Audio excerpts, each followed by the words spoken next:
Okay, welcome to the April 17th, 2025 Site Plan Review Committee SPRC subgroup meeting for the 2500 Wilson Project. We've been holding a hybrid public meeting which enables remote electronic participation as legally authorized by the Code of Virginia per the Planning Commission's electronic meeting policy adopted on July 7, 2022. Members of the SPRC subgroup for the 2500 Wilson Project are participating both here in person and virtually through electronic means.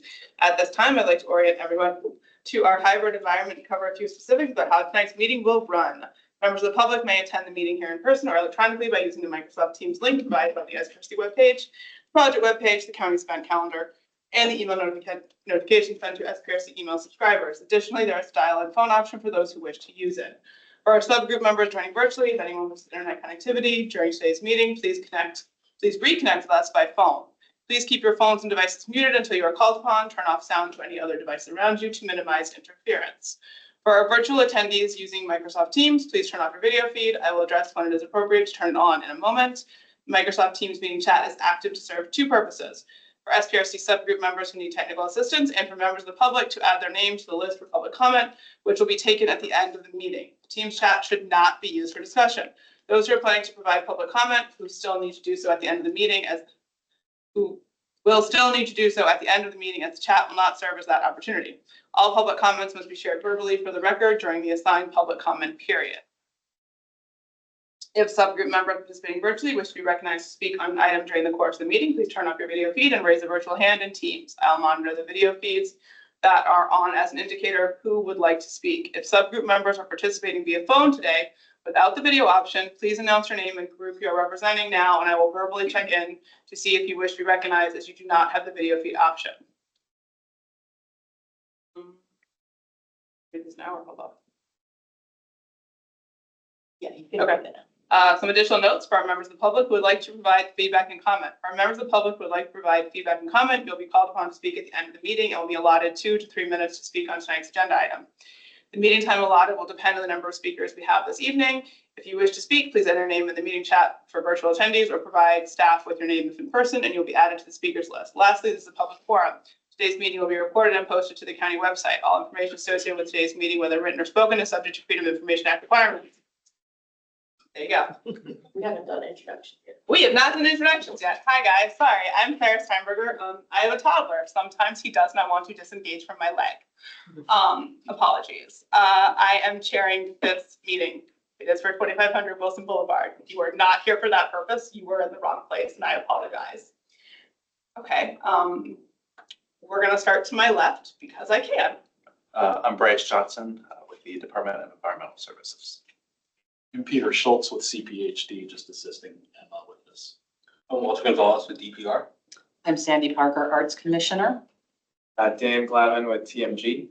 Patrick Whitmore, I'm with Venable. We'll do the table and then we'll do the same left to right situation around the outer table. Sir. It comes all the way around to me. It does come all the way around to you. No one felt like sitting directly across from me. I can't have that. David Howell, Forestry and Natural Resources. Thank you. And I'm part of the Pedestrian Advisory Committee. I'm Deepa Hakura, and I'm here for the Clarendon Division. Hi everyone, I'm Daniel Garay, and I'm a Park and Recreation Commissioner. Jen O'Connell, taxpayer and a neighbor in Clarendon Courthouse. Leslie Arminsky, interested party. Okay. Thomas Van Adder, I'm Public Art. Sasha Kazantzak Redmond with Groves Lake. Christine Jean Grandy with Randy Plank. Chad Berwick, just neighbor. Okay, great. And I think we have everyone who's actively assigned to the SPRC at the table. I think we had 2 people from Arts Commission, so that's why one of you is along the wall. Okay, sorry, you can trade for the next one. Oh yes, online people. Tell me who you are if you're a member of the SPRC. If it's for a public comment later, we'll get to that later. Trevor Montano, Commissioner C2E2. Thank you. Any other virtual peoples? Yes, I'm Don Zantera from the Arts Commission. Okay. Great. All right. If that's everybody online, I believe we will move to our presentation. So I'm Emma Martin. I'm from CPHD working on this project. You met me at the last SPRC meeting. So this second SPRC meeting for this 2500 Wilson major site plan amendment. We'll start with the staff presentation and then do a brief applicant presentation followed by discussion. So in this presentation, I'll provide a brief overview and discuss the following topics. Then we'll go into process and next steps. The topics today are parking and loading, transportation, open space, public art and landscaping, and green building and sustainability. The 1.42 acre site is located at 2500 Wilson Boulevard in the Clarendon Courthouse neighborhood. It consists of 10 parcels. The site is currently occupied by a 5-story office building that was constructed in 1986 with ground floor retail. The site's bordered by Wilson Boulevard to the north, North Barton Street to the east, Clarendon Boulevard to the south, and North Cleveland Street to the west. The site's about 0.25 miles from the courthouse metro station and 0.4 miles from the Clarendon metro station. The office building is set back approximately 108 feet from the sidewalk on Clarendon Boulevard. Within this setback area is elevated open space, a paver walkway, and a surface parking lot that also serves as the entrance and exit for the underground parking garage that exists. The public art installation Invisible Forces by artist Jim Sanborn was installed in 1987 in the open space at the southwest corner of the site. For context, in July 1984, a GLUP amendment, rezoning, and site plan were approved by the county board. The GLUP was amended from service commercial to low office apartment hotel, and the site was rezoned from C2 to CO 1.5, and site plan number 220 for the Weisberg development was approved for a 5-story office building, which is the building that exists today. The existing zoning is CO 1.5 with the low office apartment hotel GLUP designation. The applicant is seeking a rezoning to the CO 2.5 zoning district, which is consistent with the proposed GLUP. My colleague Bryce Johnson from DES will now present on transportation, site access, parking, and streetscapes. Thanks, Emma. So as Emma said, I'll cover the transportation, parking, loading, and site access. First, to orient ourselves, the site is located between the Clarendon Courthouse metro stations, bounded by Wilson Boulevard, North Cleveland Street, Clarendon Boulevard, and North Barton Street. The site is subject to transportation policy found in the Master Transportation Plan, or the MTP, Courthouse Sector Plan, which I'll refer to as the Sector Plan, and the Special GLUP study conducted for the site. The Roslyn-Ballston, or RB Streetscape Corridor Standards consolidates guidance from multiple sector plans to provide specific guidance for this corridor. On the right is an excerpt of the MTP map with the site highlighted. The MTP designates the adjacent segments of Wilson and Clarendon Boulevard as Type A arterial roads, which are planned to contain 2 to 4 travel lanes, turn lanes, no median priority, and restricted or limited driveway access, and high on-street parking priority. These 2 roads are one-way streets, with Wilson Boulevard serving westbound traffic and Clarendon serving eastbound traffic. The MTP designates North Cleveland Street and North Barton Street as non-arterial local streets, which are planned to contain up to 2 travel lanes, lower no median priority, no restricted driveway access, and high on-street parking priority. The Special GLUP study for the site references the transportation guidance found in the Courthouse West Special GLUP study conducted for the site across the street. That study recommended that development accommodates all modes of travel, is safe and accessible for pedestrians, locates parking below grade, and locates parking and loading access from the side streets, such as North Cleveland Street. The RB Corridor Streetscape Standards provides additional guidance for streetscapes, which I'll cover on separate slides. So next, we'll review the site access. So on the screen is a plan of the site with north oriented to the top. The applicant proposes a new below grade, speaking too fast, 3-level garage to serve the site. To do so, they propose a new entrance access from North Cleveland Street and to close the existing entrance also along the street. Loading and trash will also be accessed from North Cleveland Street. This includes the removal of the existing loading and trash bay, which is instead located on North Barton Street. There is an existing bus stop on North Barton Street, which provides direct transit access. Other bus stops are located nearby on Wilson, Clarendon, and Barton Street. Finally, the applicant proposes to locate bike racks on Wilson Boulevard, North Barton Street, and Clarendon Boulevard. So now I'll cover the parking. Just very briefly, the applicant proposes a 0.69 spaces per unit residential parking ratio and 1 space per 911 square feet of gross floor area retail parking ratio, comprised of a total of 237 parking spaces. This includes 207 residential spaces, 10 visitor spaces, and 20 retail spaces. The applicant also proposes 3 loading spaces, which will be shared between the uses. For reference, the off-street multifamily parking guidelines recommend a minimum for market rate units at this location to be 0.3 spaces per unit, totaling 97 residential spaces, plus the 10 visitor spaces. We'll also note that the applicant proposes to increase the maximum compact parking ratio from 15% equal to 35 spaces to 19% equal to 45 spaces. And finally, the applicant proposes a total of 169 bicycle parking spaces, including 157 Class 1 or secure spaces in the below-grade garage, plus the 12 Class 3 spaces for visitors that I mentioned outside before. So now we'll review the proposed streetscapes, starting with Wilson Boulevard. Each of these slides will show the changes on the left. The top right is a chart from the RB Streetscape Corridor Standards summarizing the planned streetscape. On the bottom right is a cross-section of the proposed street conditions. So with Wilson Boulevard, the applicant proposes no changes to the street itself. Today is a currently 43.5-foot wide street section consisting of a parking lane, 2 westbound travel lanes, and a bike lane and another parking lane. The applicant proposes a streetscape measuring 16 feet 8 inches in width, including an 8-inch concrete banding for step out of the curb, 6-foot by 8-foot tree pits, and a 10-foot wide sidewalk. The applicant also proposes a curb extension and new curb ramps at the intersection of North Barton Street in order to provide traffic calming and reduce the pedestrian crossing distances across both Wilson and North Barton Street. Moving counterclockwise, we'll review the North Cleveland Street section. There we go. Thanks.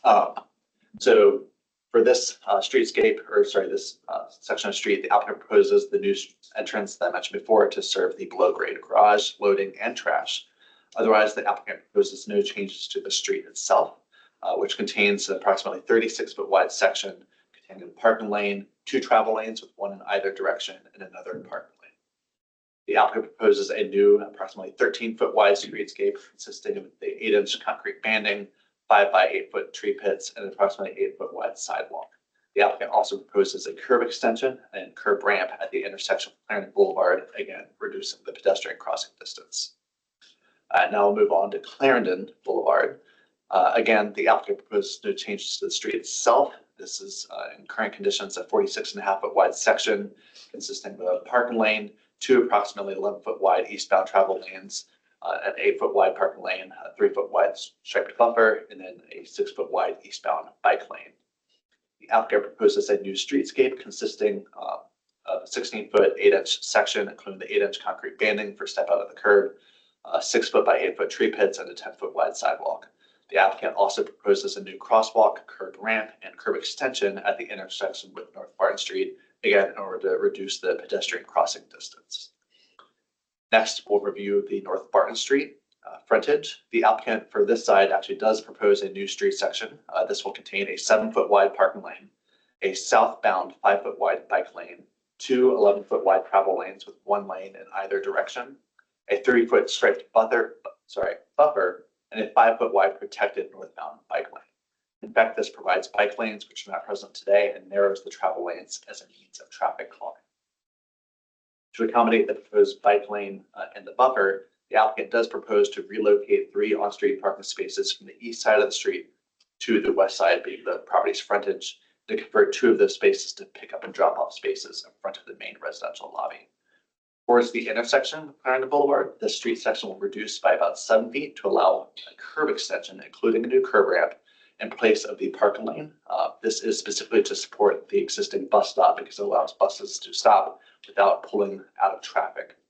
The curb extension also, again, supports pedestrian travel, making the street safe for everyone. Otherwise, for the streetscape, the applicant proposes a nearly 15-foot wide streetscape, measuring, again, of the 8-inch concrete banding, 5-foot wide tree pits, and the 9-foot wide sidewalk. The applicant is currently proposing 6,700 square feet of public open space on the southern portion of the site along Clarendon Boulevard. Courthouse sector plan concept plan identifies open space, plaza, or enhanced landscaping on the southern portion of the site. Courthouse West Special Club Study document recommends that the public space be at least 6,500 square feet, anchored along Clarendon Boulevard, and establish a visual connection with the privately owned public space south of Clarendon Boulevard. The Courthouse West Special Glove Study recommends a park planning process that would provide opportunities for public input and engagement regarding the planning and design of the public space, as guided in the Public Spaces Master Plan, privately owned public space design guidelines. The developer would be responsible for conducting a public space design process in coordination with county staff regarding the design, construction, and maintenance of the public space, as the space would be privately owned public space. Therefore, in accordance with the aforementioned guidance, the applicant will work with staff on an online engagement opportunity for the public space that will launch after this SPRC meeting. Public Spaces Master Plan identifies public art on the site, which I'll get into shortly. So this is the preliminary plan that the applicants provided for the public space, which I mentioned is along the southern portion of the site adjacent to Clarendon Boulevard. The location is in conformance with the sector plan and Glove Study's recommendations. The Glove Study also notes that the public space could allow for a mix of green space and hardscape with native trees and seating that's activated by its space on Clarendon Boulevard and its relationship to the commercial retail spaces within the subject area. Additionally, as the applicant considers online engagement public input in the design of the open space, they should ensure that the public space meets the Glove Study's guidance of meeting or exceeding 40% canopy coverage. So this is the revised rendering of the public space along Clarendon Boulevard that reflects the correct number of stories that we requested in the last SPRC meeting. So this gives you a better idea of the scale. As I mentioned, Invisible Forces by Jim Sanborn is the existing sculpture on the site. It was funded by the Weisberg Development Corporation and installed in 1987. This sculpture is a part of the county's permanent public art collection. This was one of the first public art pieces that was commissioned through the site plan process. A condition requiring a large-scale sculpture at a minimum cost of $46,000 placed on the plaza at the northeastern corner of Clarendon Boulevard and North Cleveland Street was added to Site Plan 220 in 1985. Public art staff would prefer that the applicant work with the same artist to commission a new piece for the site. Alternatively, if possible, Invisible Forces may be able to be relocated, reinstalled, or by working with the artist, reinterpreted as a new site-specific installation on site after redevelopment occurs. If that's not possible, a decommissioning process would occur and an art piece of the same value adjusted for inflation would be required on the site. The standard site plan condition outlines the public art committee process for commissioning new art, and staff will continue to work with the applicant on the art piece and the location of the art on the site. The applicant's proposing LEED Gold commitment at the 0.35 FAR level for this building under the 2020 Green Building Incentive Policy. That includes Energy Star certification with a score of at least 80 and baseline prerequisites, including EV charging and infrastructure, and 3 items from the extras list. The bullets on the slide outline the preliminary proposal, which is still a work in progress, but I wanted to provide a little bit of detail here. Staff hosted an online engagement opportunity before the first SPRC, which garnered 153 participants and 593 comments. In terms of open space, many respondents felt the open space and landscaping were appropriate for the site and are an improvement over the existing conditions. However, many felt that there should be more open space, trees, bioswales, and other native plants that support pollinators. In terms of parking, many respondents feel the garage access and loading are adequate. There are mixed opinions on the amount of parking, while some feel that the amount of parking is adequate given nearby transit options and walkability of the site.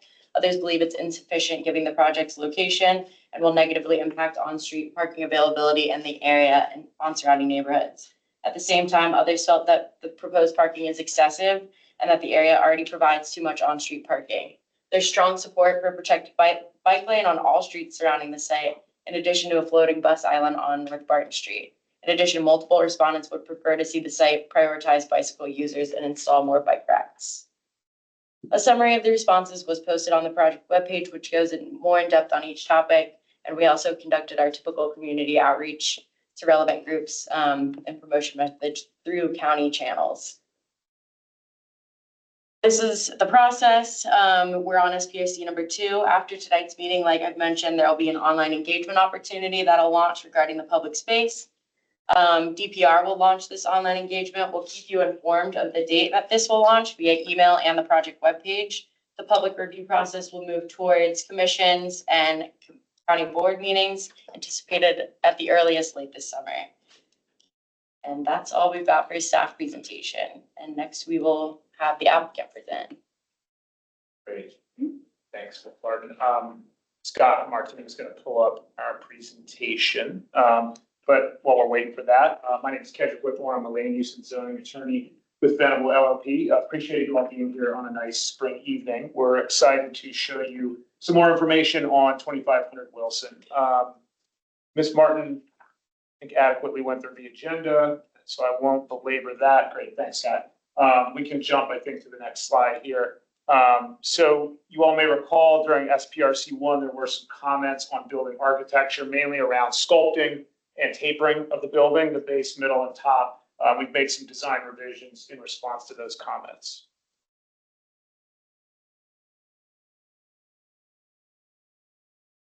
That will be up short, if you're able. I know there was some updates. I can pull it up. A couple. Scott, thanks. Okay.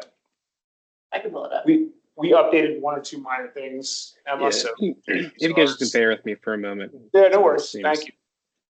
You could take control if you want. Can we jump to the next slide? Yeah, this is me. When Oh, it's you. Okay. they can take control whenever. Okay. Got it. I'm going to ask Niles from my team to share. He has the updated presentation as well.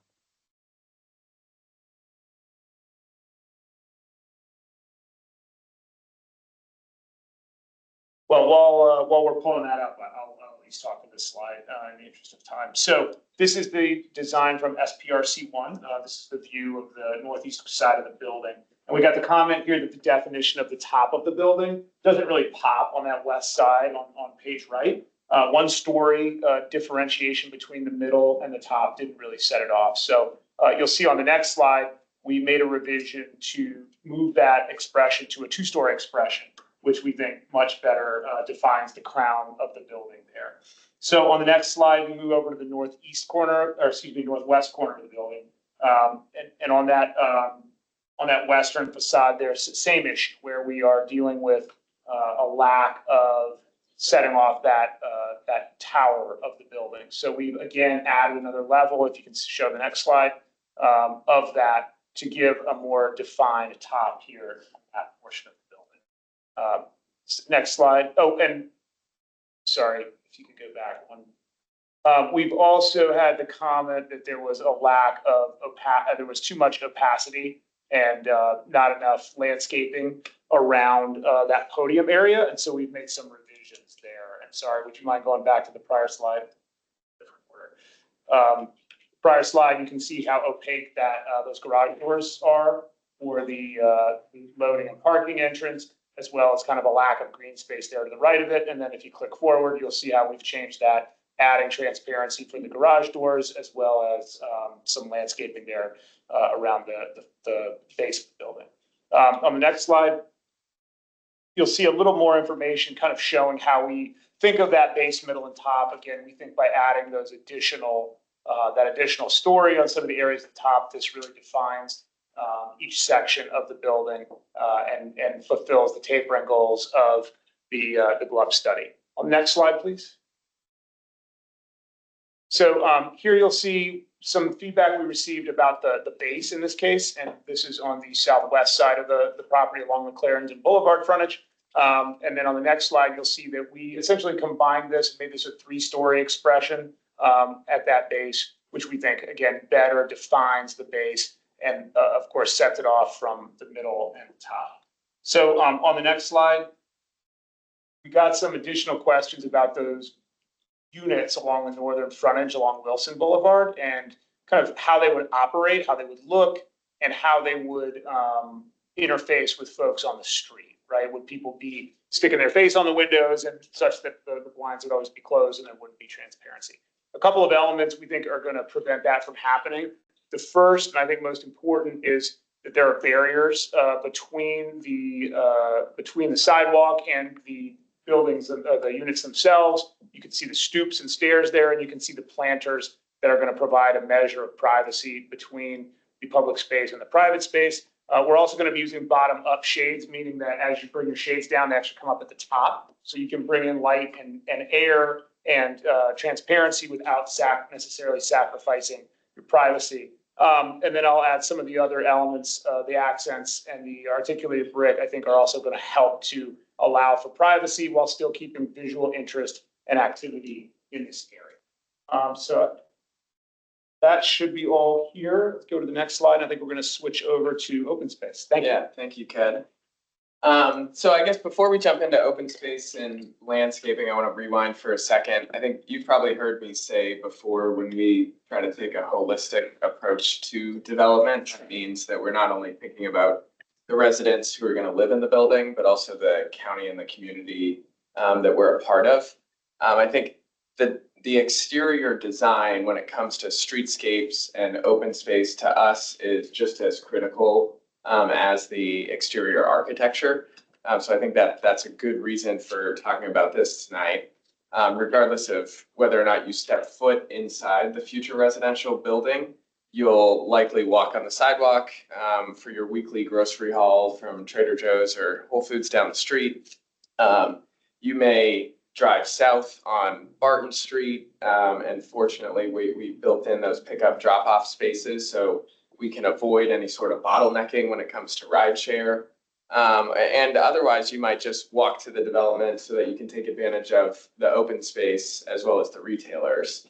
So lots of ways to interact with the development, and we're excited to walk you through the open space and landscaping tonight. Specifically, we've tried to create activated sides on most, if not all, of the development. We do have some utilitarian uses focused on Cleveland, such as parking and loading, but otherwise we're really proud of creating an activated streetscape on all sides of this development. Next slide, please.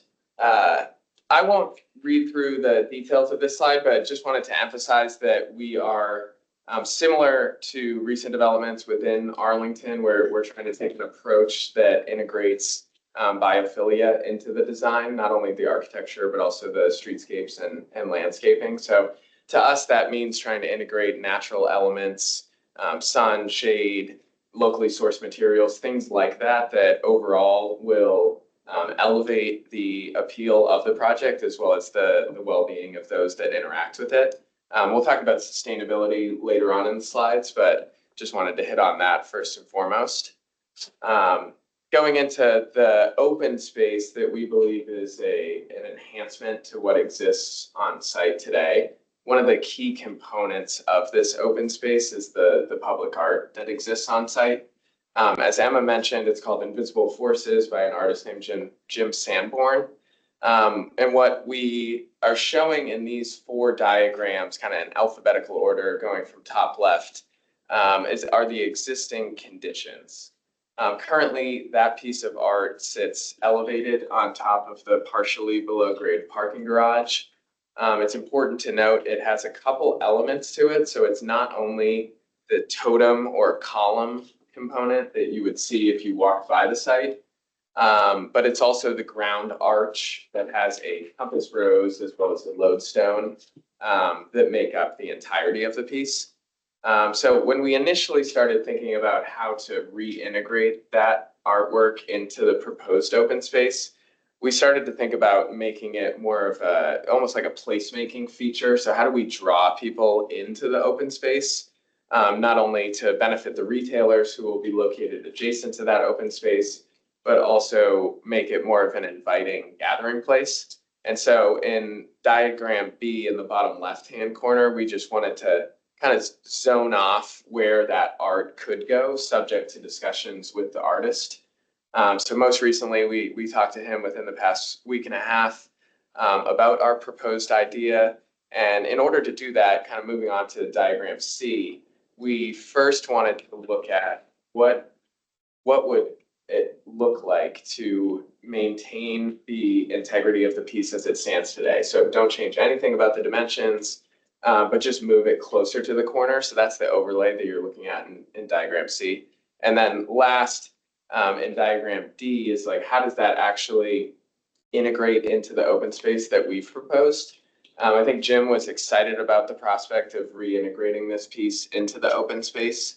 He did share a concern around the constructability, or I guess because of how the original piece was constructed, the opportunity to remove and then reintegrate the column itself might prove difficult. But he was excited about the idea of reintegrating the ground arch that could double as a feeding lot for children and things like that.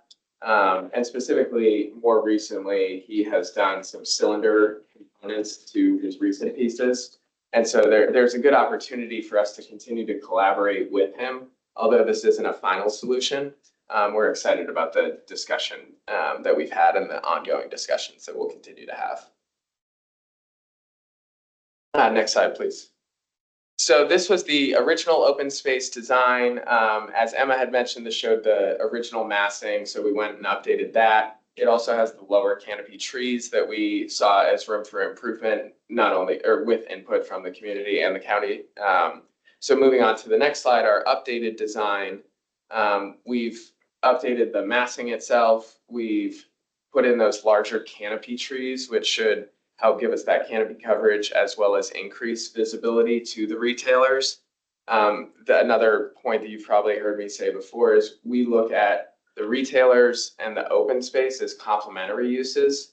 The last thing we want to do is deliver retail space and have it sit vacant. So making sure that that space is activated so that we can successfully support the retailers that exist within the space is one of the goals of our project.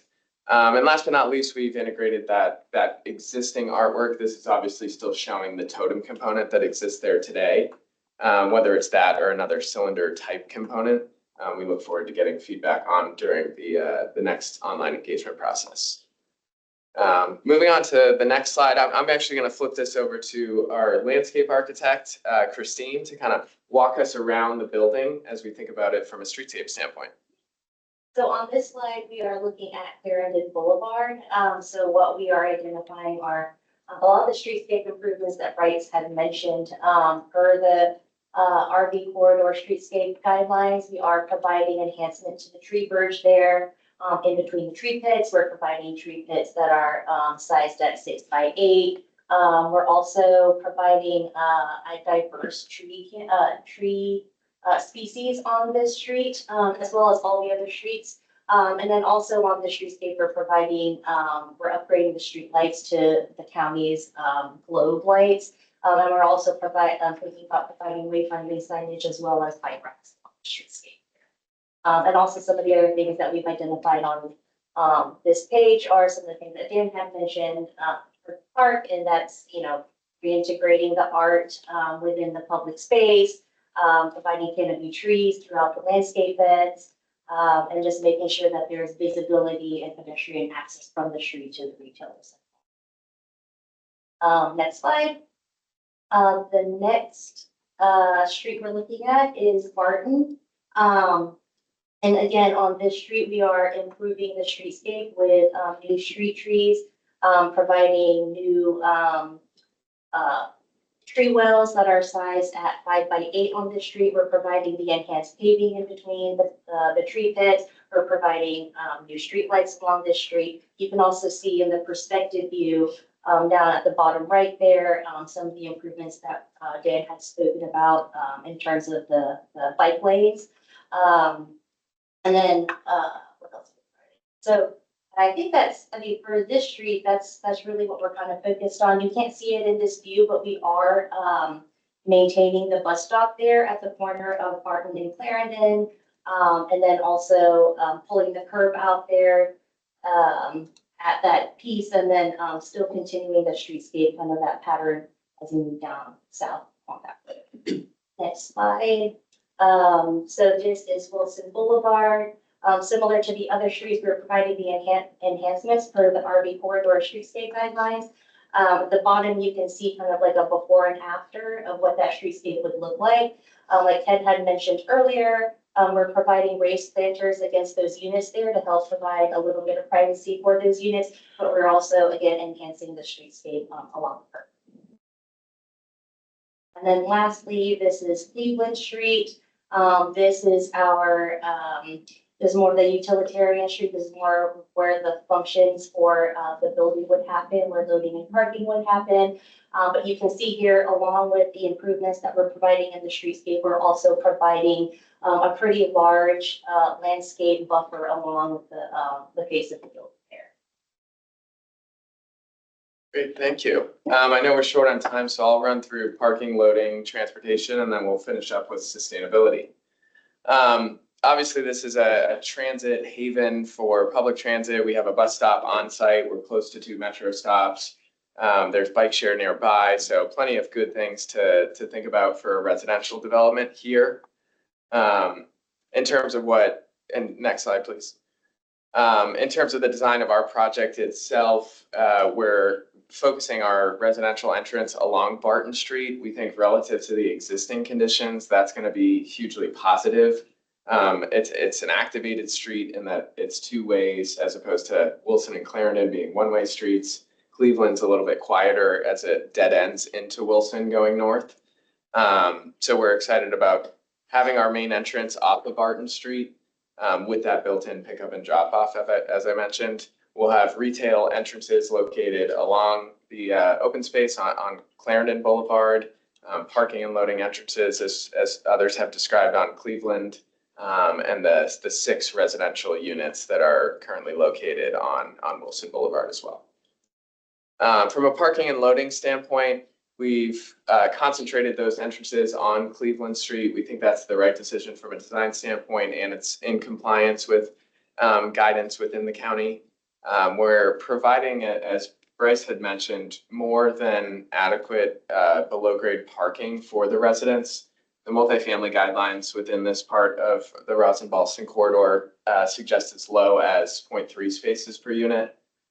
We think although we're close to plenty of public transit amenities, that inevitably renters will still own cars, and we'd like them to park within our garage as opposed to within the neighborhood. We also have adequate bike parking on site located within our garage, and we'll be providing bike racks throughout the site as well. The only other thing I want to mention in terms of improvements, I know we've mentioned a lot in the previous slides, is as part of the mobility hub guidance that was included in the Courthouse West Club study, we are doing a wayfinding signage implementation as part of the mobility hub elements. We've discussed that with staff as a way to check that box and help provide signage for those looking for either metro or bus. And we also have the bus stop that's remaining on the corner of Barton that we know is well utilized. Last but not least, unless I missed anything, Sasha, feel free to chime in. I think we're planning on implementing the transportation management plan similar to other projects within Arlington, and we're excited about doing that as well. So we'll finish up with sustainability and green building. As part of our bonus density, we are utilizing the green building incentive policy, specifically that 0.35 FAR. So we're meeting all of the prerequisites. We're targeting LEED Gold for this project. And specifically for the 3 extra items, we're planning on doing the life cycle assessment, offsite renewable energy purchase, as well as the envelope commissioning for the building. But last but not least, just a little bit about the systems on site itself. We are planning on doing air-cooled VRF and specifically implementing all electric unit appliances. I do want to be clear, this isn't necessarily an all electric building, but we are doing all electric appliances as well as the main heating, which we view as a huge positive. The only gas that we plan to implement on site is for the retailers, the backup generator, the pool heater, and if we have grills and fire pits. But thank you very much for listening to our second SPRC presentation. We're happy to answer any questions or comments. Thank you. So we will open discussion with any specific clarifying questions. So that was, hey, I didn't understand, or what did you mean when you said such and such? And then otherwise we'll jump into the agenda. If you come up with a clarifying question later, you can still ask it. This is not the only time to ask clarifying questions, but we'll start with those. I have one Yes. question on the applicant slides, and I think on the staff slides that described the bird-friendly glass elevation standards as 8 to 26, but actually in the DBIP, it's 8 to 36. So it might just be a typo. But considering this, the height of the base, which is the critical area for the landscaping, the canopy trees and the building in proximity to each other, that extra 10 feet makes a big difference. My preference is 0 to 36. But right now you can do 8 under the GBIP and get away with it. I just think that it's also a problem for birds, and it's also a problem for people. Sometimes people walk in the glass too, you can't see it. So if you were really wanted it to look all exactly the same, even though you can get glass that looks no different than other glass, but if you want to be consistent, I would suggest going to the ground. It doesn't violate any of the standards that the retail plan is intended to achieve with in terms of transparency. Is the applicant able to answer if that was just a typo or? So the that was a GB, clarification? I can clarify on staff's part. The GBIP says between 8 and 26, but I think the ask is, can they go above and beyond and do from 0? That would be a question for the applicant. The current design, I know, implements 8 to 36. I don't think we've implemented in our current design the 0 to 36. So that would be a new. But you do have 8 to 36. We do have 8 to 36. Okay. So So I think maybe the disconnect is that the staff presentation said 8 to 26, but the applicant is doing 8 to 36, which that is a clarifying question. The going from 0 to 8 is your desire. So I guess that would be the feedback the applicant can take away on that one. Okay, thank you. Did you have a clarifying question? I've got really two. Okay. One is we're still, you're, on the Wilson side, it's street level. That's still going to be apartments, which is essentially dead space, or is that going to be retail? Which You're in the looking at form me, of but you medical. should The space- direct that to. I'll let the applicant. Sure, the Wilson frontage is gonna have those apartments that, I'm not sure if you saw, Bill, you may have to be presented. Well, I Get there. Yeah, we can pop it back. Scott or Niles, are you able to pull up the presentation? But it's essentially dead space. When it's, you're in a blinds pulled and all of that stuff. It is not a nice walking street, but there are other types of, doesn't have to be a bar, but it could be medical office, like a dentist, something like that. So Bill, I'm not sure if you were here when we did this part, but we kind of walked through the design here and how, because there were some questions last time about, Yes. hey, are people always gonna have the blind shut, right? Is it gonna be that? And what we've done in terms of the design to make sure that you can retain privacy of your unit without having to have your blinds closed all the time. And that's a couple of different things here that you can see on this slide. Number one, the planters and the stoops are going to create a level of physical separation from the folks walking by to the units. The windows are going to have blinds that essentially come down from the top rather than up from the bottom, so that you can open your blinds, let light and air in, let transparency in without necessarily sacrificing privacy and having folks look in. And then we've designed other elements of the facade to help to facilitate there being privacy without preventing the transparency. I understand all of that, but normally on our main streets, primary streets like Wilson Boulevard, we have retail, some kind of activation where you've got at the ground floor of the building, some kind of activation between the sidewalk and the building. And I don't see that in here. I mean, well, and I think so essentially dead space, you're walking through there, especially after dark, kind of spooky. And well, we think that to Clarendon Boulevard, where there's some kind of activity. That at night, eyes on the street is a good thing, right? In terms of security, folks who are living there. We also People that are not going to be looking out the windows at what's going on. We also view it as a retail equivalent where there's activity, people I coming mean, in. it could be a health club or something like that, where there's some kind of comings and goings from the buildings. Community center. Second question has to do with parking, and what is the parking ratio? Yeah, the residential parking ratio is 0.69, 0.7, depending on rounding, Okay. spaces per unit. Okay, the higher the better, really, because people will have cars. If you don't have enough space in the building, they will park in the neighborhoods. Sure. The experience, by the way, with the Red Top site up there was that where they had a ratio of like 0.5, which is much too low. Turned out when they had half the apartments rented, they'd run out of spaces. We need to be practical and not engage in wishful thinking of people would not have cars. They will. So I think that was covered pretty well in the applicant's presentation in terms of the ratio and specifically understanding that residents will, have cars and they want to be able to park on site and not, in the surrounding neighborhood. Some will be older, they will need cars.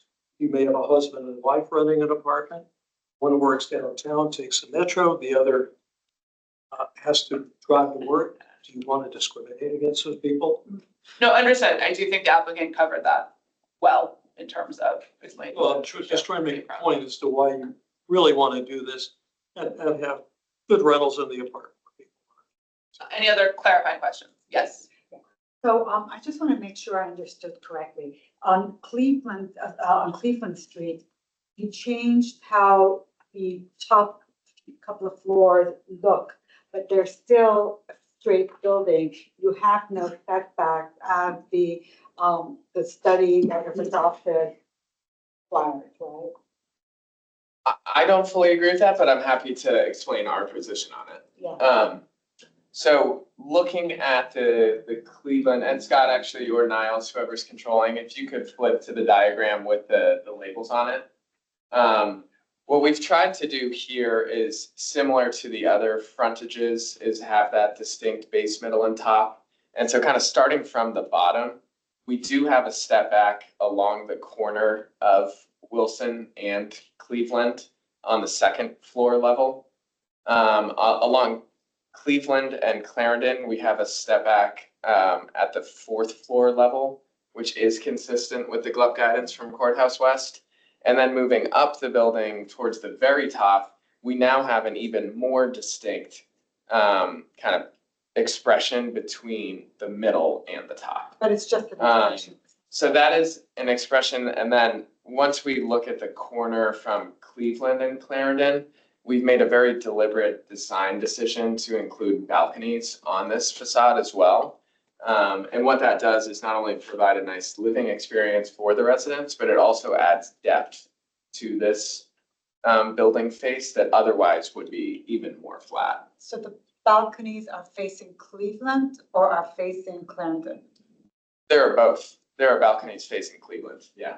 Okay, so there's balconies on So both sides? there is depth there in addition to the There's not setbacks. setback. That's what I'm trying to understand. There are setbacks. They're not as major as on the other sides of the building. Do you know what the depth is? Maybe that would help to provide the depth. That's a if you good have an question. idea.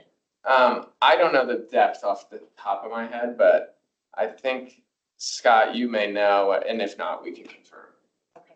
The other clarifying. It's about 5 feet. Could you repeat that?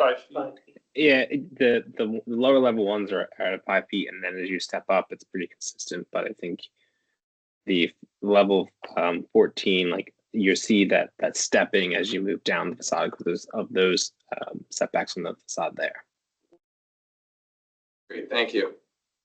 So if I'm understanding correctly, it's a balcony and then the building actually goes back, or is the balcony kind of part of the building? Like, or is it sticking out? The balcony sticks out, but I think what Scott was referring to was the setback at the fourth floor and the second floor. Okay, but not at the, Yeah. 12th floor. Yeah, at the 12th floor, that's more of the expression between the Okay, middle so and the it's top. just an expression. Okay. Sure. Okay, and then the second question I had for clarifying is on Barton Street, where the pickup zone is that like going inside the building or is it just on the street? And if so, how are we having cars go in and out and dealing with the bike path? And I'm just trying to think of logistics. Sure. Safety that we. Is that like an entryway that goes into the building or is it just from the outside? It doesn't truly go into the building, but there's parallel parking to the north of those two, more or less two spaces that are pickup and drop off spaces. So we have parallel parking to the north. And then to the south is where the bus stop exists. So we're kind of covered both to the north and the south to give adequate space for 1 or 2 drivers to pull into that zone. You're right that we are adding the bike lane north, or sorry, that's southbound, on Barton. That's not a fully protected bike lane, but the fully protected bike lane exists going northbound on Barton. So there'll be 2 bike paths on both sides of the street. Yes, that's right. And then that narrows it down to a 2-lane street as opposed to now, which is more of a 4-lane. There are some existing parallel parking spaces on Barton today. But what also exists is our loading bay on Barton. So it's a much less activated side, but there is definitely a traffic element there. Do you think that's sufficient for pickup and drop off? So Yeah, we do, especially having 2 spaces as opposed to 1. I think they're technically labeled as short term, so no one could stay there for longer than 15 minutes or they would receive a ticket or something like that. So this is fine for the QPS drivers or, sorry, yeah. Yeah, potentially more focused on rideshare, but that could potentially work as well.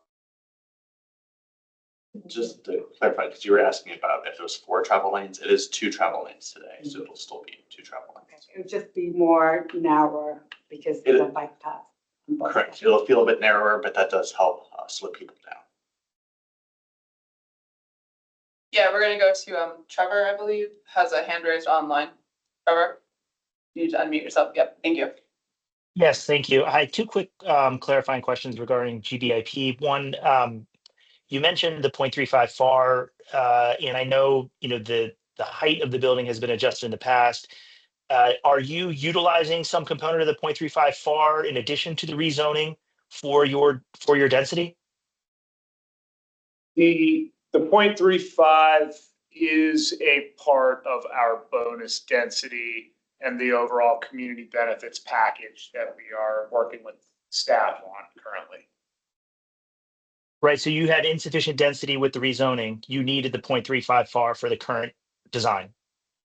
Everything that we're doing is dependent on a level of bonus density. Now, the way that the bonus density program works, some projects choose not to do the green building incentive program and they earn that bonus density in other ways, whether that's affordable housing, open space, transportation improvements, things of that nature. So yes, as part of our overall density package, the 0.35 GBIP is part of it.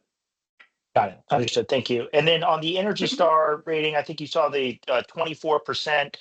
I believe the GBIP 0.35 FAR is Energy Star 80. Can you just clarify the 24 versus 80? That's correct. That's correct. I don't know if you can hear me. We've also got green building staff online.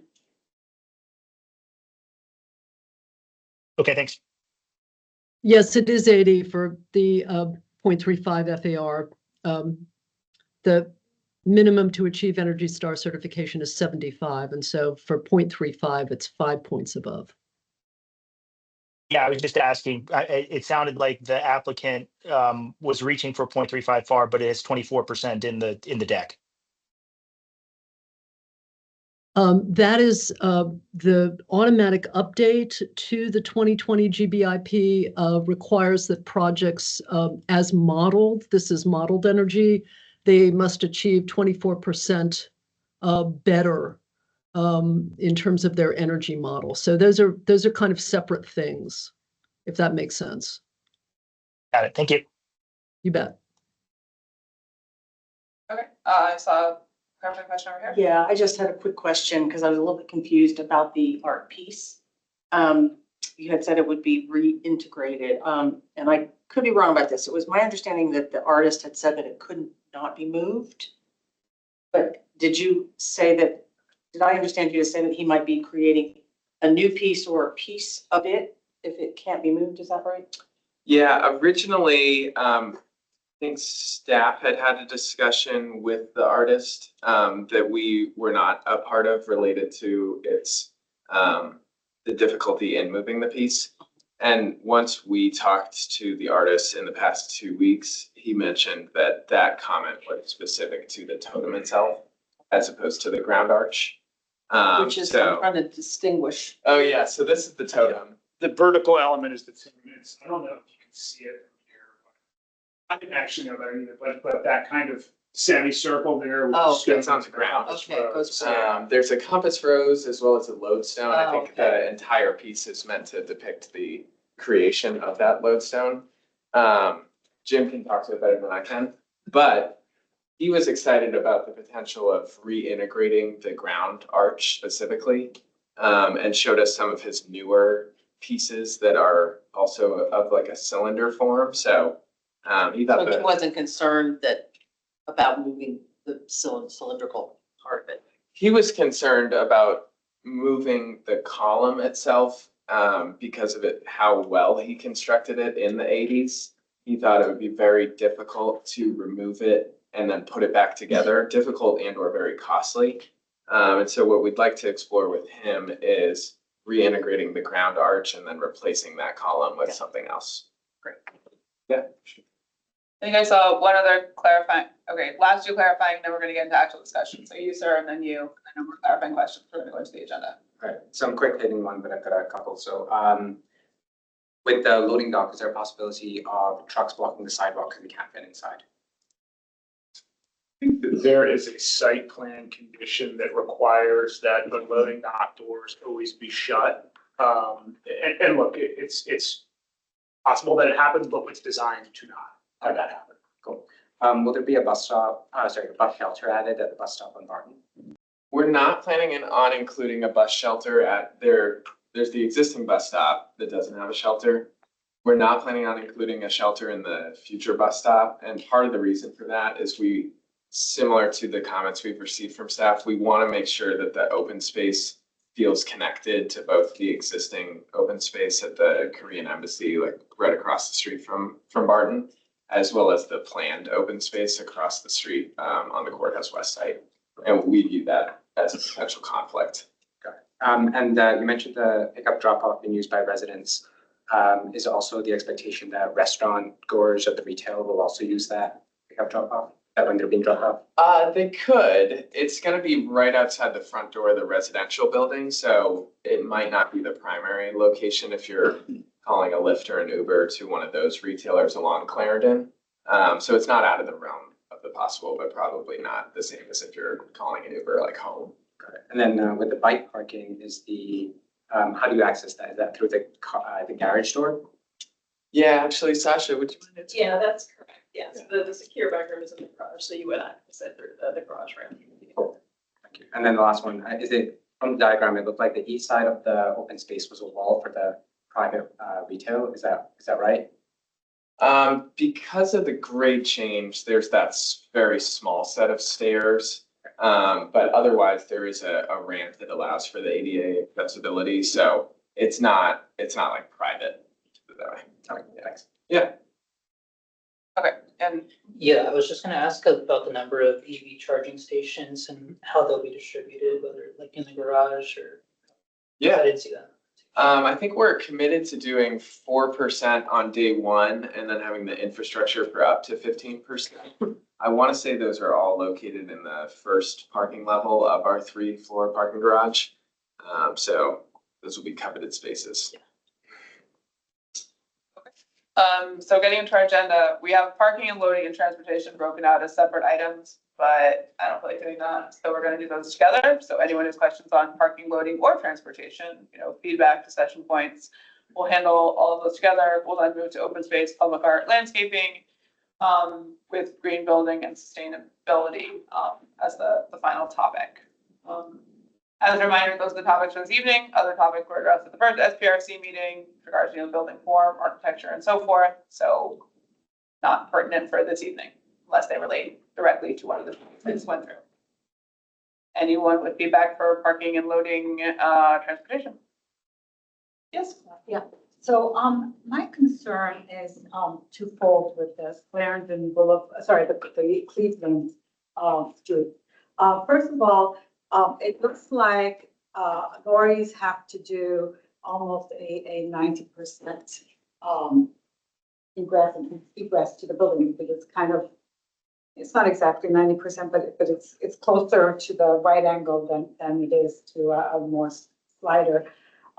And typically when that happens, like, I'll give you an example, the Trader Joe building, on the other side of, Arlington, when a lorry is backing up there, traffic is standstill. And with, Cleveland Street, it's actually quite a busy street, believe it or not. It's very short and it does back up already without having the lorries do that. And if they're going to need time to maneuver, to curve into the building, it may be problematic. And then my futuristic concern is that when Courthouse West comes along, which will most probably also be using, you know, a loading dock either on that street or on the Danville side, then you have a double problem, you know. So it's a small street, it's really tight, and you're going to have backup both on Wilson or Clarendon and get there. And because you need it to be able to go from one side to the other. We did look at, and I think it's in our backup slide, Scott or Niles, the truck turning diagrams to make sure that the loading worked from a functional standpoint. I hear your concern about the traffic impact of when those loading maneuvers occur, but we think with our on-site management, we'll be able to stagger movements, for example, so that that's not as much of an issue. And although we have a significant footprint in terms of retail here, we're not likely to have a grocer or some sort of user like that requires very large loading maneuvers on a regular basis. On almost parallel, as opposed to going into the building, but more on the, like, for example, in Whole Foods, it's a lot easier because it's kind of like almost on the parallel backing up, because it doesn't take as much work for the lorry to do that. Whereas here, you're turning in. Yeah. See my point.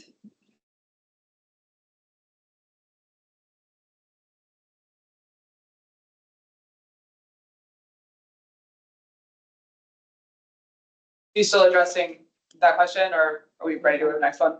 I think we're ready to go to the next one. We appreciate you sharing that concern. Thank you. I was asking a question about the loading dock. Are you asking for any exceptions to it? So, for example, will a full moving van be able to back into that and unload without blocking the sidewalk or even part of the street? And will it be able to, is the street wide enough to maneuver? Yeah, we are able to maneuver based on those turning diagrams that we were showing. The only exception that we're asking for, because we're above 15,000 square feet for retail, is the second loading space associated with that retail. We're just over that threshold, and so we don't envision a problem with that. So you're going to have one, two. How many loading bays are you going to have? Three total. Okay, so there'll be one for moving vans, which will. One for residential, one for retail, and then the third is really associated with the residential, but it could be used for either. Okay, so if a moving van comes, so let's say it's delivering furniture for 3 different houses in the whole area, and one of which is in your building, they will be able to get that van completely into the loading dock? That's how we've designed it, yes. And then parking for your, and I assume we're sort of into this area too, parking for visitors to the building and for restaurants or whatever is going to be in the retail spaces. Will they be able to access the garage for that or not? Yes, so we have 10 visitor spaces associated with the residential building located on P1 of the parking garage. We also have 20 dedicated retail spaces within that level as well. And specifically, we've designed a jump elevator along Barton Street so that you could easily park in one of those retail spaces and then take that jump elevator up to the ground floor without having to interact with the residential building at all. And how will a visitor and someone trying to go to the retail establishment get into the garage? Will they need to reserve a space in there in advance and somehow get permission? Usually garages are not freely accessible without, they've got some kind of barrier, and tenants in the building don't like strangers in the garage. Right. That's a good point. I think on P1, we'd have to allow for some level of public access. Whether or not we include an additional gate to get down to P2 or P3 is to be determined.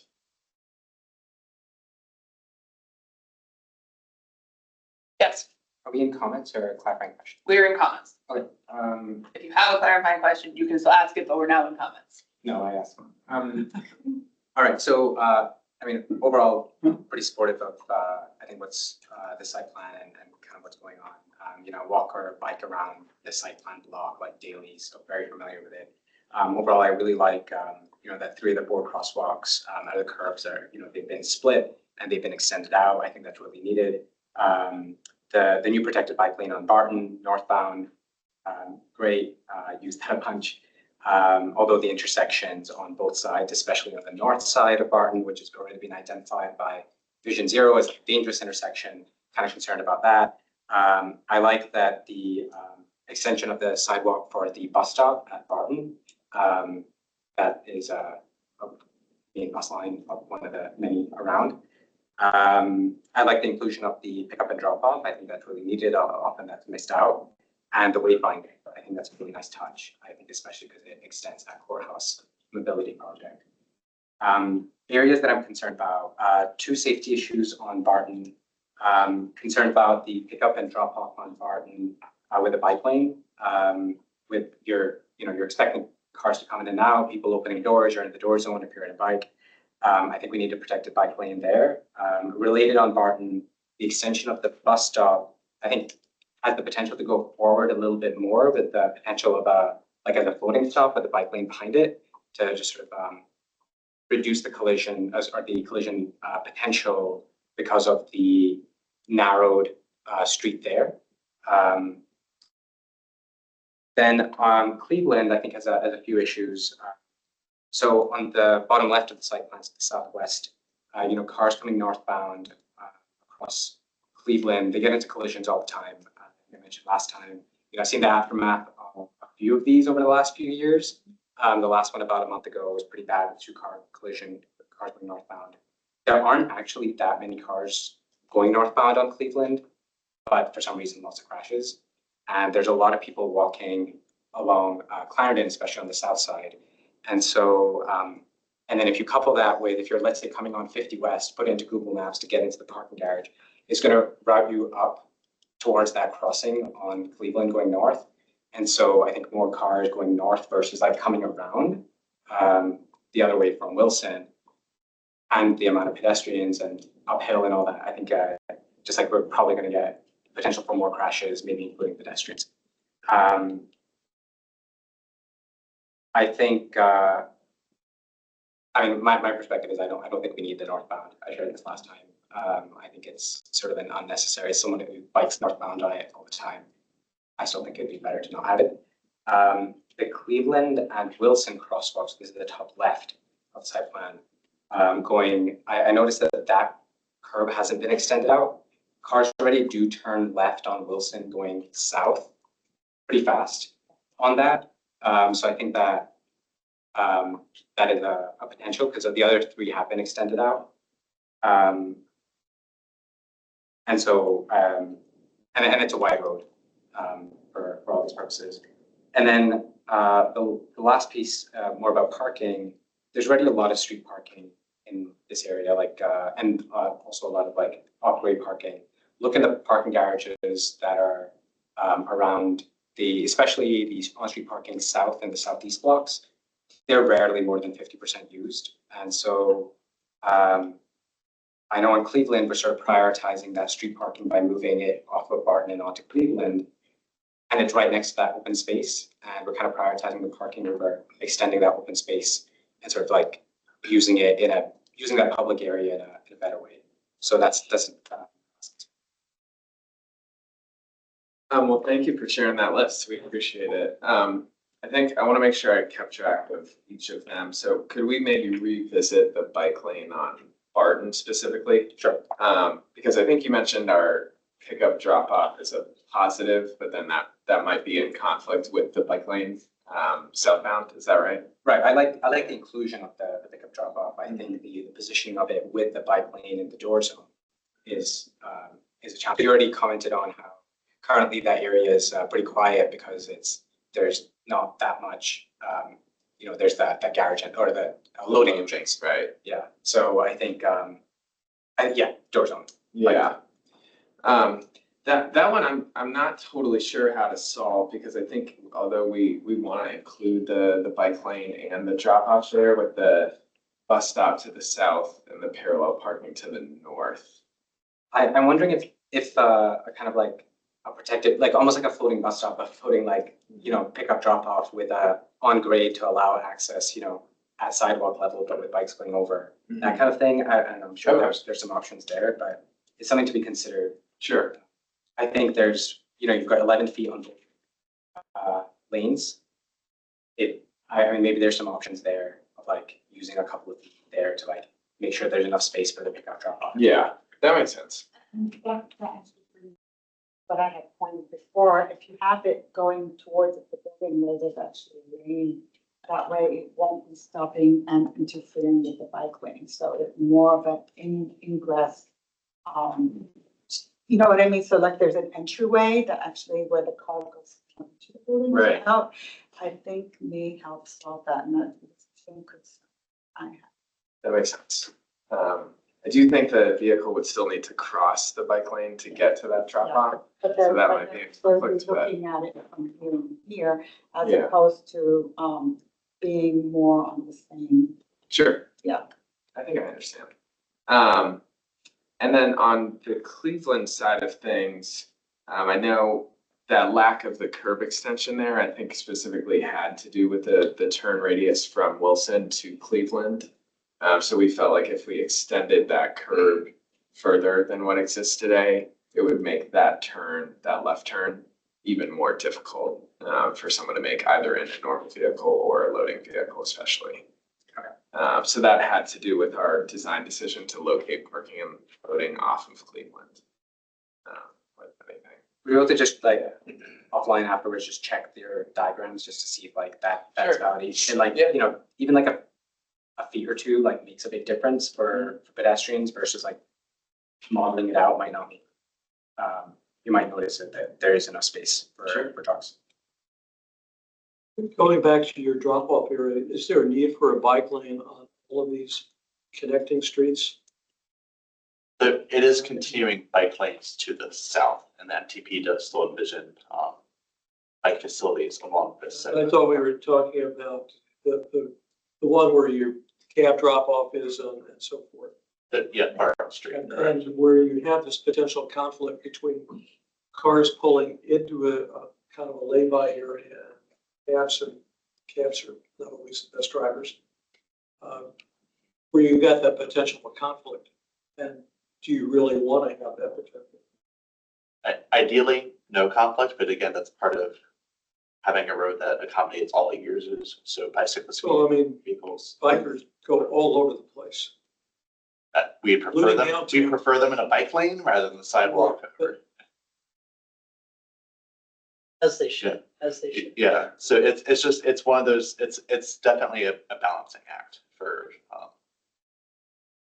where they can safely go. Yeah, I mean, I'll just chime in. I'm a big supporter of both bike lanes. I think they both make a lot of sense and they're gonna get a lot of good use out of it. I was curious about the number of public bike racks, just how the project determined to figure out. I think there was maybe 12 or something like that. Is there a particular rhyme or reason to that? Or it was just kind of number? I don't remember the requirement off the top of my head, but I believe we're in line with the minimum set. Yeah, there's it's site plan conditions have a number of class A or 1, I forget what it is, and then class 3. Right, public and versus private. Yeah. So I'm sure that's what we based it on. Yeah. It comes out to 11 required. They're providing above and beyond. They just don't like prime numbers. Okay, anything else? Parking, loading, transportation. I'd like to move us to open space, public art, landscaping, and sustainability. I just want to make a couple. Okay, so I just want to point out on Cleveland Street, the traffic at that corner intersection, it's already very crowded from a pedestrian, bike, car. Like I cross that street all the time. I actually cross on a daily basis, maybe several times a day from Cleveland on Cleveland Street, going to go north. And in the mornings it's fine, but like come afternoon, I mean, you're dealing. I don't know which way to look, and this is before this building is coming up. There's a lot of people crossing. There's bikes coming. And there's cars coming in front of me who want to turn onto people. It's already like chaos right now. And so that's kind of that intersection, even with the improvements that they've already put in, which is the crosswalk, they've lined it up now. It's still a very scary, traffic thing for me as a driver.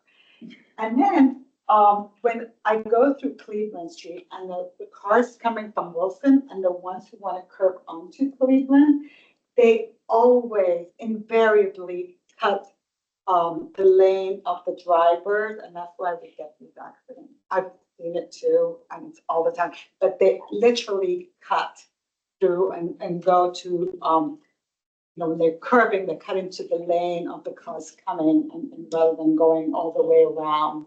And then the other problem with it, because it's a dead end, you have people who are parking across that suddenly come out of the blue. And in particular, there is a, so when you look across, you have some stores, but then there's a parking lot that's there for the stores. And you have cars coming out of that too. And some of them, guess what? They want to cross into Cleveland Street and from Cleveland Street to that. So even though it looks like a dead end, it's actually a difficult corner. So both of those corners need to be thought out. And I totally support having bike path on Barton Street because that is such a main artery for bikers, especially the ones going down south. But maybe, and I know that it looks and it's better and it's going towards the metro to have the front entrance of the building on Barton. But from a residential perspective, that the Cleveland might be better for the entrance of the building and the loading dock may be better on Barton Street. And that's just something to think about. I know intuitively you would think it would be the other way around, but from a residential aspect, residents may prefer that quieter street, which is a more difficult street from a transportation perspective, with all the things going on such a small, thin, and limited cross street, as opposed to Barton, which kind of feels roomier and bigger, that can accommodate, I think, the delivery truck much better and minimize that the pickup, like if the pickup drop off was on the Cleveland side, it would work out much better, in my personal opinion, than it would on the Barton Street. And keeping Barton for the delivery trucks and the bike path. That's helpful. Yeah, because I think you will just take that and it will also solve the problem for House West and having both things doing that. But that's kind of my proposal to you. No, that's really helpful, being of feedback and your kind of lived experience there. So we'll take a Yeah, look at because what those, yeah. and I'm telling you, it's already very difficult. So those of us who live there, we're seeing things already, like. No, it's very helpful. Yeah, and that, I just quickly want to support what Bill said over there about the dead space on Wilson. I really like the planters that you put in and so forth, and then giving that privacy. But I still think that space needs to be activated. This is the center area that is going between Courthouse and Clarendon Boulevard. It's important that it is active for the support and health of the business everywhere, for the safety of the pedestrians. It just needs to be a more interactive space as opposed to a residential street. Not, it's the center between two main streets. It shouldn't be a residential pathway. And I really highly recommend being a community center there and using that space for that. And I just plug it in. Well, we talked about landscaping, so I'm gonna say we've transitioned to open space, public art, and landscaping. So thank you for that. And green building and sustainability will hit all of that at once. So anything open space, public art, landscaping, green building, sustainability that has not already been addressed? Yes. Could you walk me through a little bit, if you know already, kind of what the maintenance plan is gonna be for the green space? You know, what you guys are gonna be doing to keep that in good shape for. In terms of the open space that's located along Clarendon Boulevard, that will be privately owned, even though we'll have a dedicated open space easement for access purposes.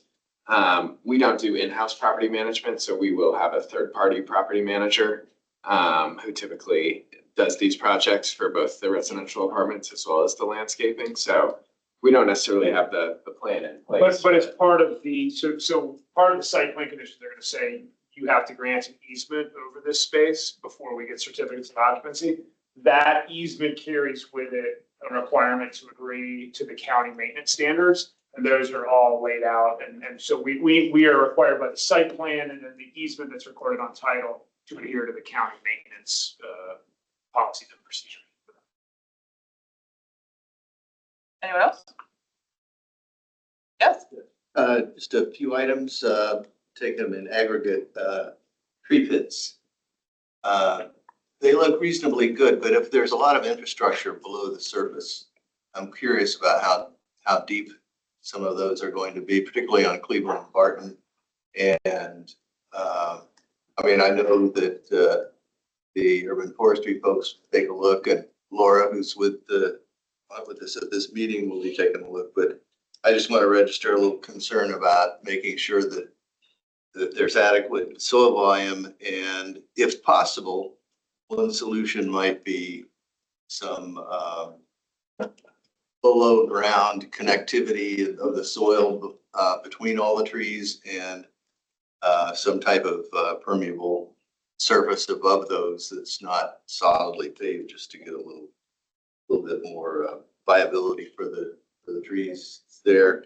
Also, if I recall, the original parking garage extends under what would be the plaza area, right? So will that actually get filled in and provide significantly deep soil volume under there to the point where you might even be able to put some kind of sort of natural rainwater catchment and let it go down below the surface there to ensure that all those trees that are in that area are you know, basically being watered in a more natural way and not just surviving on essentially tree pit size openings for all the moisture that they're going to need. I think I would hope you get better viability on that. And of course, I'll defer to the experts. Third real quick item, the mezzanine area, I think that's what you're calling it, at the top of the base on the plaza side. Will that have vegetation that's in raised beds or pots, or what are you envisioning for that? Yeah, just to clarify, do you mean the private amenity space Yes. on top of the second Right. level? That's right. Yeah, there is some planting associated with that. I think we have, Christine, small planters specifically that are shown in that rendering. Yeah. So that's the plan. I think there are also some small trees there. Yeah. It will be the landscape. Obviously, it'd be like Yeah. understory trees or something or even smaller maybe. Last item I have is on the green building instead of page. Specifically, if you could give a little bit more detail about glass, as I mentioned before, and then also the light pollution what's identified as light pollution, dark sky compliance provisions, and also the biophilia narrative. The slide with the 6 categories of bullets, I guess in a way was sort of a biophilia narrative, but you can just speak to some of those. Yeah. Laura, I think you're dialed in as it relates to the light pollution. Do you want to hit on that to kick it off? We've also got green building staff online, if that would be a more appropriate. We've got Vicky and Laura. Vicky, so. Hello, so for light pollution, is that the issue on the table at the moment? I mean, for the site plan conditions, we typically would require, we ask for a certain color temperature of the outdoor fixtures to be no more than, something like 3,000 Kelvin. So that's a kind of a lower level of glare. We ask that they be shielded if they are non-emergency lights. And in general, we're following in the prescriptive requirements, and we prescribe what should be done, especially on rooftop lighting. So those are measures that will be quite specifically called out in the site plan conditions for reducing light pollution. And typically, we in green building will review rooftop conditions. And I know there is, and I do apologize, I had to join late and I missed the presentation, but if I recall the plans, there is an amenity space, correct, on the roof still? Is that right? Yes. Yes. So we'll be looking quite carefully at that for, light pollution. Then the biophilia narrative, I mean, that's certainly something that I know that we've noted that there are certain things, I think, to come as you develop the design. And we would also like to see more about that. I don't know if the design team wants to give us more detail now on that and what I guess your understanding of biophilic design, particularly with respect to this project is. That would be good to know. And then was the first item bird-friendly glass? Did I hear that correctly? You mentioned Yes. glass. Yeah. Yeah. Yeah, currently in the 2020, this is following the 2020 GBIP requirements, and that is 8 feet above grade to 36 feet above grade.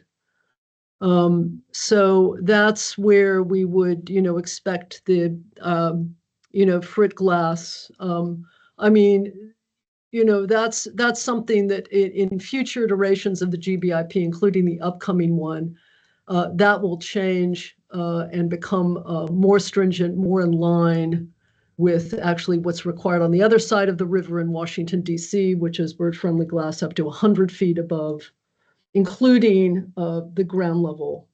But for now, for the 2020 GBIP, the requirement is 8 to 36 feet, if that helps. And then I think just in terms of green building, because you're doing 0.35 FAR, you will have to do 3 extra list items, and I know you haven't specified those yet.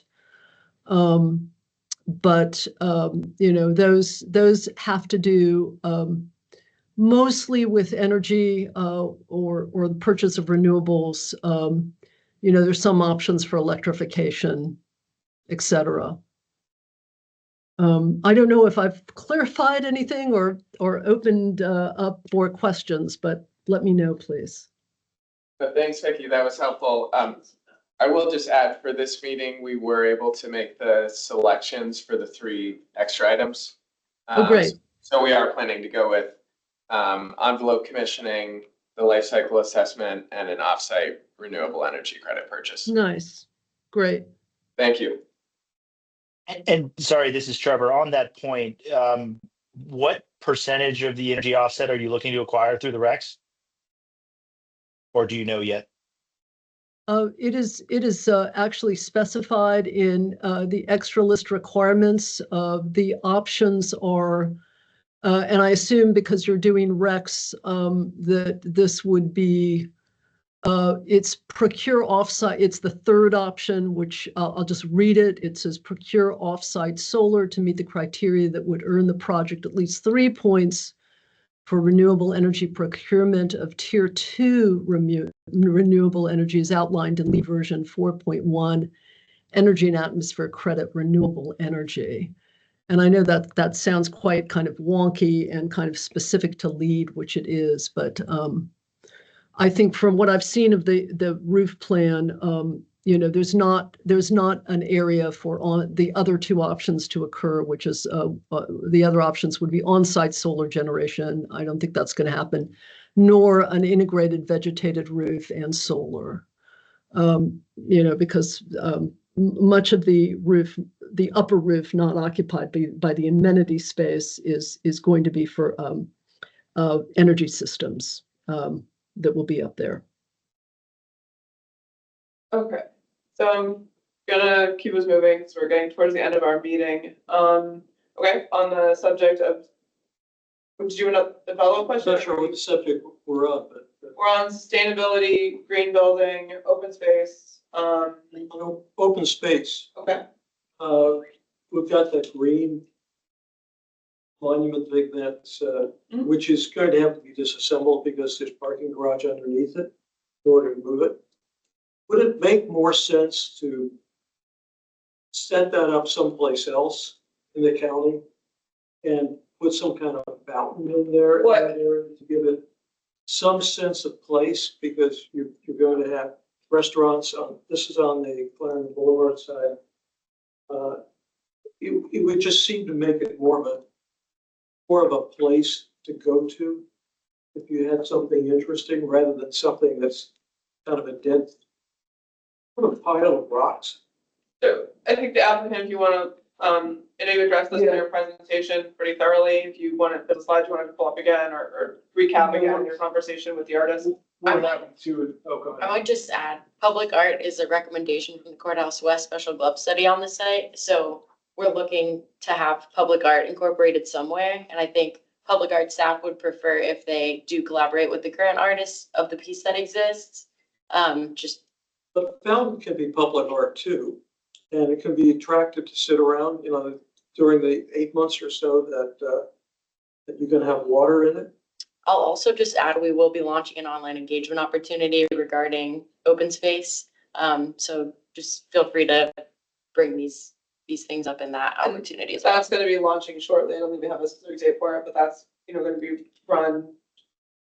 Who's running? DPR will be. DPR is running that. So county, county staff is running that as well for the requirements of the, Courthouse West plan. That's the part, they're running that as a separate engagement plan. So that will be running, after we obviously finish tonight's meeting, that will be launching in the coming weeks, we believe. Yeah. Oh, sorry, I wanted to give the applicant a chance to respond again. Did you want? No, it's good feedback about activity and how the public art can be something active and attractive it needs to be, but yeah. You want to bring people there. You want to set a place and you want people to come there.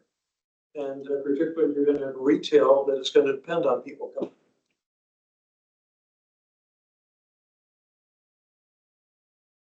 Yeah, the three things that you're going to be doing: the life cycle assessment, the offsite renewable energy credit, and well, actually not the other two, the envelope commissioning and the life cycle assessment. I understand what they're doing, but after you test and do all these things,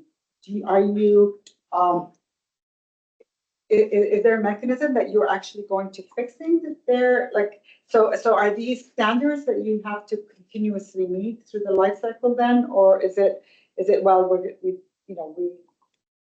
do these assessments, but what's and for how long? The site plan conditions have pretty stringent language about, and if you read them, it's like several pages of all the obligations we have throughout the life of the project. And it includes posting a bond to essentially guarantee our obligations. And if for whatever reason the obligations are not met, then the county can pull the bond. So that's the kind of hook that the county's got to ensure that we do all things that we say we're gonna do. And the bond is throughout the lifetime of. I don't know if it's throughout the lifetime of the project, but throughout the lifetime of, you know, when those cycles go of the check-in, inspection, and certification. I'm not sure if that's Okay. just. So it's just launching the project, but then 10 years down the road, it wouldn't be. I think we're still bound by the site plan conditions forever. I don't know how long. Okay, and then, from the, I agree with Bill's point about making it a sense of place, and the artist himself may be able to incorporate something that says, okay, because right now, honestly, this piece of artwork may be part of the collection of the county, but for those of us like myself who've been living there for over 30 years, it means nothing because it doesn't really capture any emotional or whatever that gives a sense of belonging. Whereas, for example, the water fountain with the little kids running across of it on Market Common, I was sorry to see the little kids taken out because that was, it just gave a sentimental thing. It had meaning. It had, and it had the water and it had a connection. And like the other public art, down in front of courthouse with the beautiful statue in the center, it has meaning. And these rocks to our community, it didn't give a sense of belonging or any value. And that, you know, always may want to incorporate, we haven't talked about you. A couple, sure. Is this an artist with a local Arlington connection or? Yeah, he's from Arlington. Okay. I know he's done pieces all over. Okay, but he is One of from. his more famous ones is Including the outside CIA headquarters. Yeah. It's a pretty It's kind of a- well-known It's artist. kind of a big deal. Okay, great. It's got a Wikipedia page, that means big deal. He Okay. has become much more prominent since. Since he Yeah. did Yeah. on this land. Okay. I think reading between the lines of our conversation, I think he recognizes like the age of this and Okay. maybe something different. Well, that's This may not be something he is wanting to continue to have his name associated with, so maybe that he's looking to do something else. Okay, fair enough. All right, and that's reasonable. Art evolves. He's allowed to evolve as an artist, and maybe he does other cylindrical, apparently he does cylindrical things now, not just columns. Okay, What- anything else for comment? Oop. Yeah, Trevor. sorry, Trevor. Yep, This is Trevor. Trevor Montana. Yep, one or two quick things if I could, I guess, applaud your efforts to move to as much electrification as possible within the building. I think you mentioned a handful of things that will still be fossil fuel retail, some stuff in retail, the pool heater back at, and there was a couple of things. Would you mind just repeating those and what the constraints were around the utilization of fossil fuel for those areas? Yeah, the list was retail, the emergency backup generator. The extent we have grills and fire pits as part of the amenity spaces, as well as the pool heater itself. Okay, and were there I guess specific constraints that you saw with respect to? Trevor, you might be muted, or we couldn't hear the end of your question. But he's asking. Yeah. Why couldn't those additional Why couldn't items those also be electrified? Yes. Laura, do you have some examples? I think relative to the projects we've seen, it does come down to constructability and cost perhaps, but Laura, is there anything I'm missing? No, you were able to get all of it. I mean, as you mentioned, all of the heating with this is going to be electric, which is great. The only gas that we have is for the retail space, and that's kind of tricky because you have to remain flexible for those retail spaces. And of course, there may be gas for like outside grills. I'm not sure if there would be an option to do a different amenity out there, but you were able to list off all those items before. Understood. Okay, great. Thank you. And then one last point from my perspective. I mean, as you may know, the Green Building Incentive Plan is moving for 0.35 FAR closer to a LEED Platinum expectation. Was that explored or were there specific constraints that you identified in that process that prevented you from maybe seeking that level of certification here? Thanks. Yeah. No, it's definitely something we've considered. I think we typically try to build in the flexibility for our projects to, at a minimum, get to gold with the goal of as we get closer and closer to delivery, reaching for platinum. But to commit to platinum today was something that we were hesitant to do. Great. Thank you. That's it for me. So to the extent that there are things that might make sense to get you to platinum down the line, it might be nice if you were in a position to speak about those things when you do come to the planning commission, ultimately, since you've opened the door to that. Thank you. Okay, I do want to get us to public comment in just a couple of minutes. I know we have some folks who have signed up to speak, at least 3 of them. Any other last comments in the room on this subject, or just a few closing thoughts as we do transition? Closing thoughts, yeah. Yeah. Yeah, so, in general, I really would like to urge you to summarize my point, to look at the loading dock, trying to move it to Arlington Street, and the transportation issue of Cleveland Street, which I think will be enormous on the community. I would like to reiterate my concern, my hope to see a community center, and I think this is the opportunity, particularly since what you have on Wilson Boulevard. I think we all feel that is, the house, it's not really a housing. On-street housing is not the best idea for Wilson Boulevard. And we desperately need a community center along the Orange Line. The county lacks it. And it's where the vast majority of the population concentration is along the Orange Line. Teenagers in the county need a space where they can go hang out, older citizens, classroom space, what have you. This would be a fantastic opportunity to be able to offer that to Arlington. And that comment also goes toward the county. I sincerely hope that you take that advice, because we really would like to see that. And for this center of the Orange Line corridor, where there is the concentration between Roslyn and Wilson, and that would be a perfect place for a lot of people to come.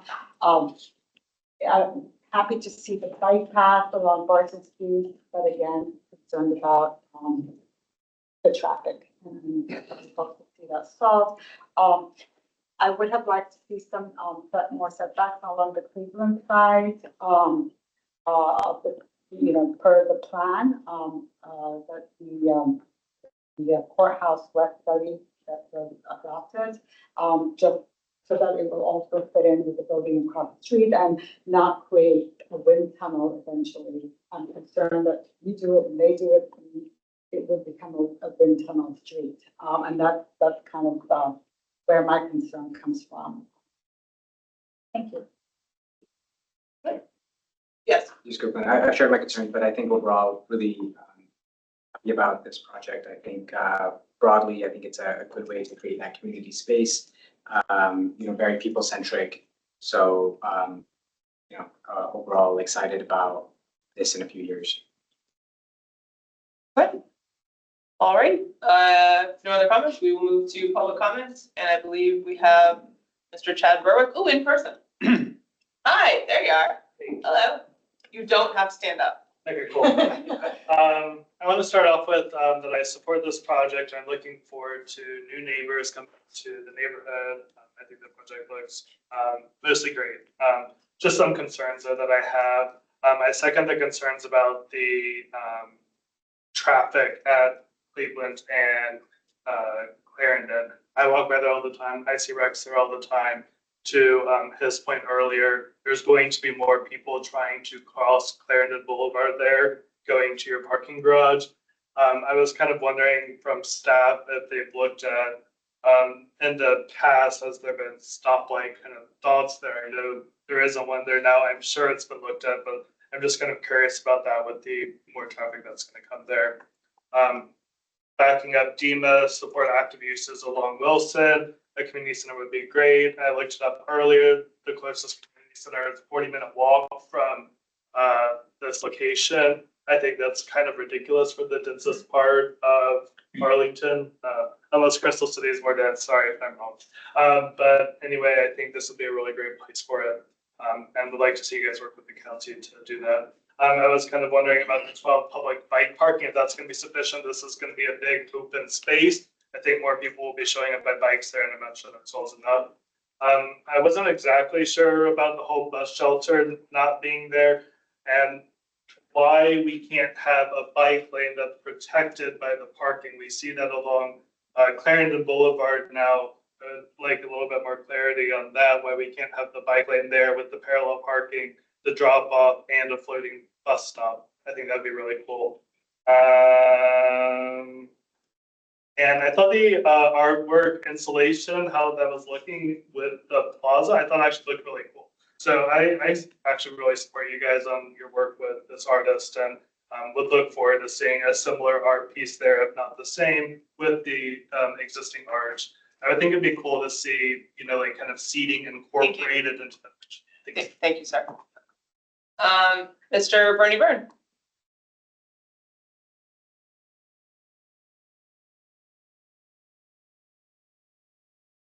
Mr. Bernie Byrne, do you need a moment to unmute? You should be able to. I enabled him. We might, he didn't technically sign up, so maybe we'll come back to him at the end. Okay. Yeah, he didn't technically. We just assumed. All right. So the next is Eric Goodman. Mr. Goodman. We share the time, right? Oh, yeah. Yes. Can You you will hear get me your okay? We're gonna reach that in 2 minutes. One sec. Well, All right. I'm going to be very short, so thank you. It really doesn't matter. When I first looked at your earlier site plans, I was worried about the curb ramps. I think you've done a great job of aligning them and with your curb ramps and curb extensions. So really, it's more of an applause. I think it looks good and will be very helpful for folks with disabilities in terms of aligning themselves with the curb ramp and the crosswalk. So thank you very much. Thank you. And it looked like You were right. That was brief. Mr. Byrne is ready. Mr. Bernie Byrne, your hand is raised. You are still on mute, but if you can unmute yourself, you can have your 2 minutes.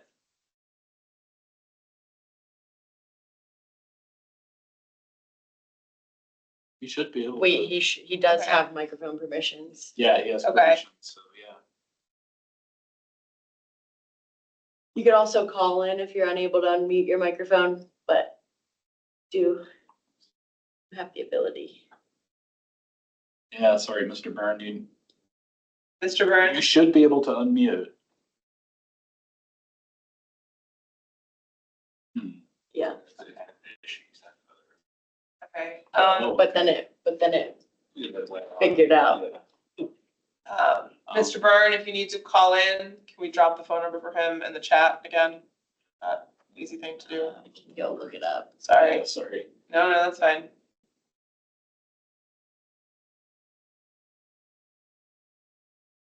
We're gonna give this another minute for Mr. Byrne to see if we can get the technology working here or have him call in.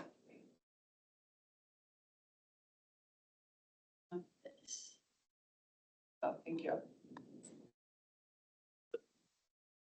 So if you can call by phone, you'll dial 1-347-973-6905. And then you'll enter the ID that I pasted into the chat.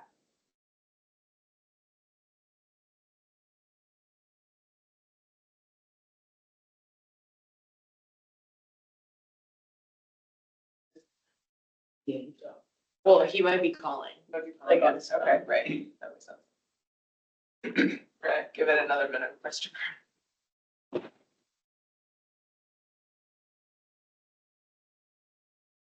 Nope, he's back.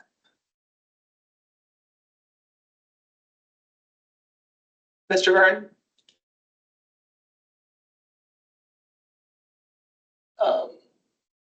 We can't unmute. No, we can't. I mean, I can't manually unmute him, but he does have the ability. No, I understand.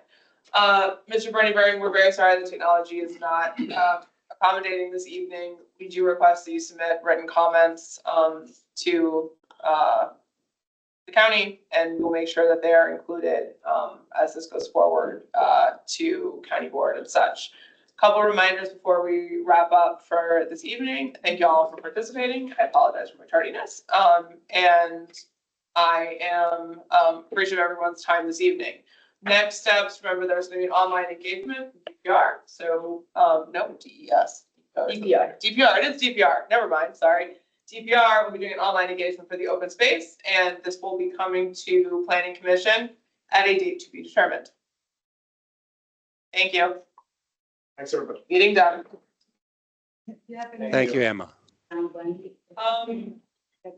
No, usually I would say no shorter than 3 months. Sorry, When do you think this might come to Planning Commission? It wouldn't be any later than, it wouldn't be any earlier than July. July would be the Yeah. earliest, but that's not saying that it wouldn't make sense. You know. Is it your